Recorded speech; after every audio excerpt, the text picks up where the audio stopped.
Сәлеметсіздер ме достар, каналыма қош келдіңіздер.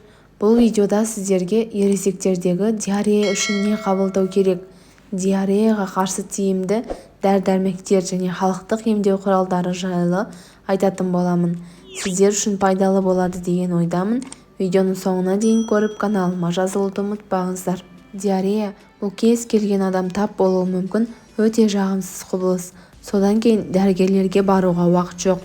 Бірақ бір ғана тілек бар, бұл нәзік мәселені тез шешу. Ересектердегі диареяға арналған халықтық емдеу құралдары. Диареяға арналған күріш суының рецепті.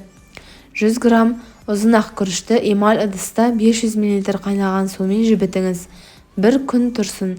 Келесі күні жібіген күрішті баяу отқа қойыңыз және оны 20-30 минут ұстаңыз. Содан кейін композицияны суытып, тәке арқылы оны сүзіңіз. Дайын өнімді күнделікті әр 4 сағат сайын 80 мл қабылдаңыз. Дәмі өте жағымды болмағандықтан оған аздап бал қосуға болады. Емдеу әсерін күшейту үшін күріш суын ішу ғана емес, сонымен қатар мезгіл-мезгіл ботқаны жеу керек. Дәмдеуіш тозды және ащы нәрсе қосылмауы керек.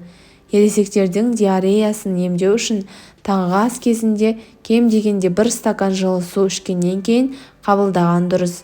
Мұндай құралды қабылдау курсы 2-3 апта, содан кейін 5 күн үзіліс жасаңыз. Шай ішектегі бактерияны өлтіріп, инфекцияның көзін жояды. Бұған қол жеткізу үшін күніне 3 рет қою демделген шай ішесіз. Лимон шырыны жүректің айнығанын басады, құсықты тоқтатады, іштің өтуін емдейді.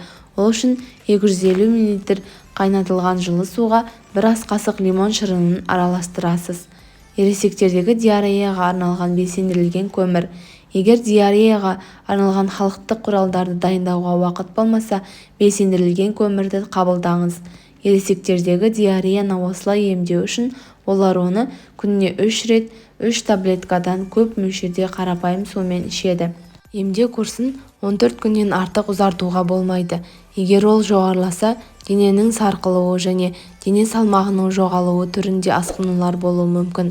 Сондай-ақ, емдеу процедурасы аяқталғаннан кейін пробиотиктерді қабылдауды бастау өте маңызды. Достар, сіздермен бөліскім келгені осылар еді.